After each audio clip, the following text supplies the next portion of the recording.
না না, নে না, একটা ব্রেড নে। রাজা, দলিলটা পড়ে সই করে দে। হুম।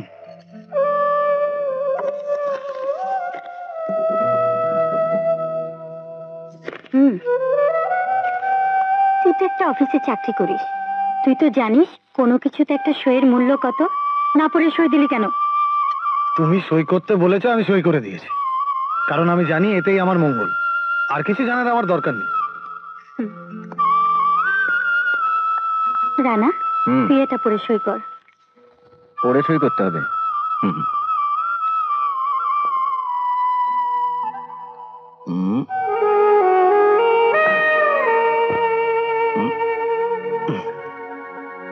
কোথায় সই করছো? দাও।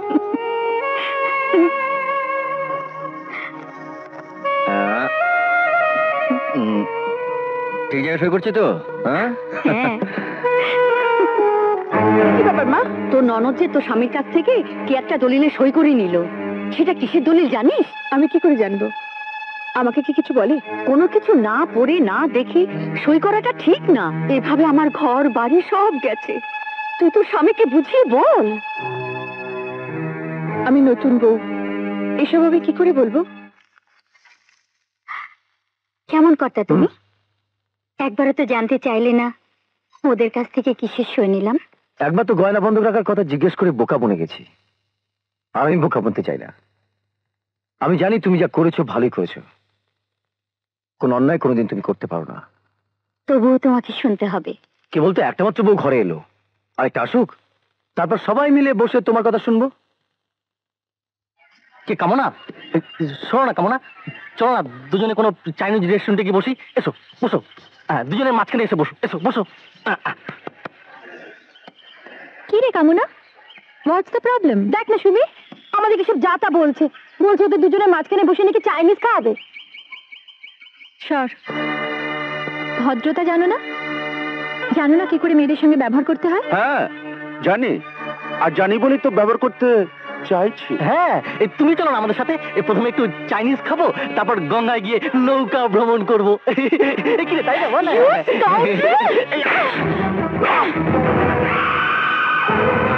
কামনা, চলে আয়। কি, তোদেরকে থাপ্পড় মেরেছে? হ্যাঁ, একটু ইয়ার্কি ফাজলামি করাতে কি এমন হয়েছে? এই বয়সে ছেলেমেয়েরা ইয়ার্কি ফাজলামি মারবে না, তুই বুড়ো বয়সে কি মারবে? বড় লোকের মেয়ে তো ভীষণ জেদ। দাঁড়া, এই ধনির দুলালি মেয়ে আমাদের অপমান করেছে, এর বিচার তোকে করতেই হবে। দাঁড়া দাঁড়া, কাল আমি ওকে দেখবো।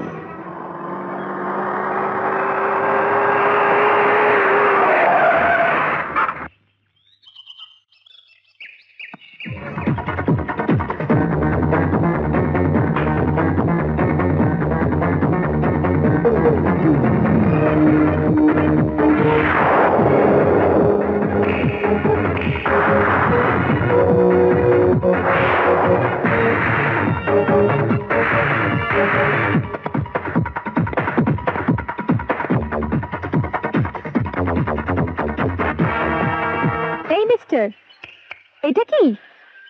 কাল তুমি আমার বন্ধুদেরকে অপমান করেছো। তুমি কে যে আমি কৈফিয়ত দিতে যাব?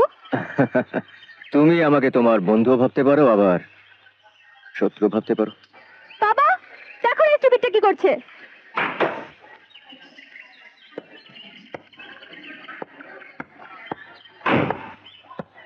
সরি স্যার, আপনি গাড়িতে আছেন জানলে পথ আটকাতাম না। আপনি যেতে পারেন। হ্যাঁ যেতে তো পারি, তুমি বললেও যেতে পারি, না বললেও যেতে পারি, কিন্তু তুমি আমার মেয়েকে আটকিয়েছো, নিশ্চয়ই কোনো কুমতলব আছে। স্যার, আমি আপনাকে সম্মান দিয়ে কথা বলছি, আমি আশা করি যে আপনি আমাকে সেই সম্মানটা দেবেন। তুমি আমার মেয়েকে আটকেছো, আবার তোমাকে সম্মান দিতে বলছো? এক্সকিউজ মি স্যার, আমি আপনার মেয়েকে আটকেছি ওর অহংকারটাকে ভাঙার জন্য। কেন, কি অন্যায় করেছে আমার মেয়ে? ওয়েল, বলছি। এই, তোর এদিকে আয়। কামনা আমাদের কলেজের মেয়ে, তোরা ওদেরকে টিজ করেছিস, ক্ষমা চেনে। Sorry Kamna. Sorry Kamna. It's all right. Thank you. ওরা অন্যায় করেছে, ক্ষমা চেয়ে নিয়েছে। তুমি ওদের গায়ে হাত তুলেছো, অন্যায় করেছো, এবার তুমি ওদের কাছে ক্ষমা চেয়ে নাও। লুক মিস্টার, ওরা অন্যায় করেছিল, আমি ওদের শাস্তি দিয়েছি। ক্ষমা চাওয়ার তো কোনো প্রশ্নই ওঠে না। ইয়ে মা সুমি, কলেজে সকলেই ফ্রেন্ডস, আর ফ্রেন্ড সার্কেলের মধ্যে এরকম একটু একটু হয়েই থাকে। বিরোধ বাড়াতে নেই, সরি বলে দে। আমার মনে হয় সরি বলে তোমার সম্মান বাড়বে, আর আমার কোনো অভিযোগ থাকবে না। And this is the last chance for you. I'm sorry. Daddy. Thank you, sir. কি নাম? রানা, কি পড়ো?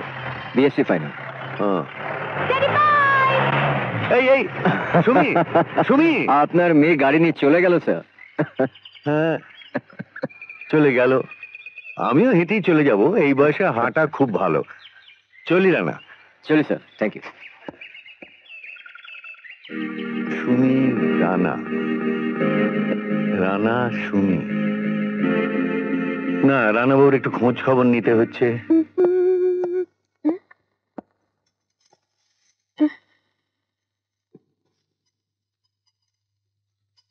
রেখা, তোমার জন্য না আজ আমি একটা জিনিস এনেছি। কি? বলো তো কি?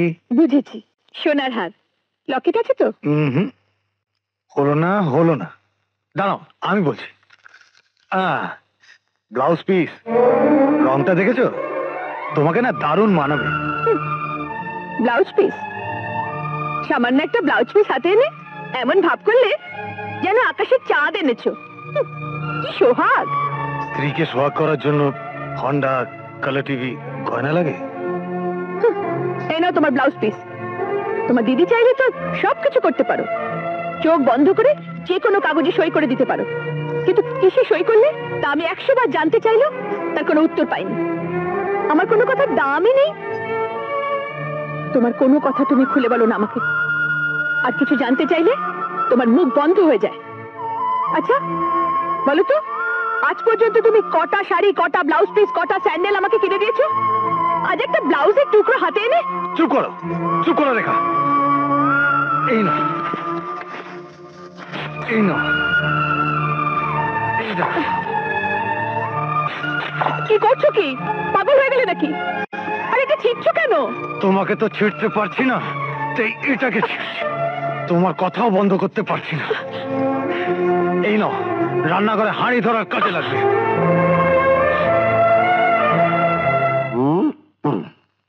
সাধারণ ফ্যামিলি ছিল স্যার, খুব সাধারণ। তবে এক সময় ছিল স্যার, এখন আর কিছুই নেই।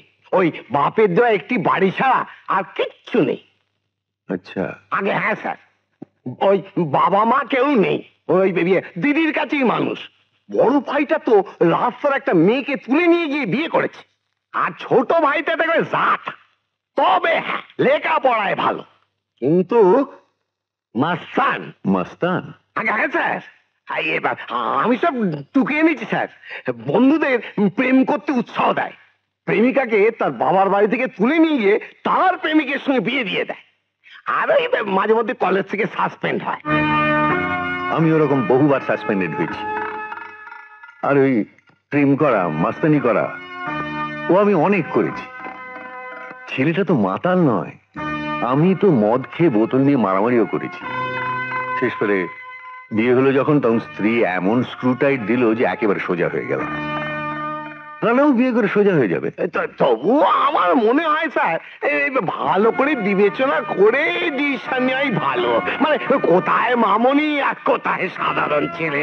আমিও তো সাধারণই ছিলাম। হ্যাঁ, মাত্র 100 টাকা সম্বল করে এই কলকাতা শহরে পা দিয়েছিলাম, তারপর নিজের পরিশ্রমে এইখানে এসেছি।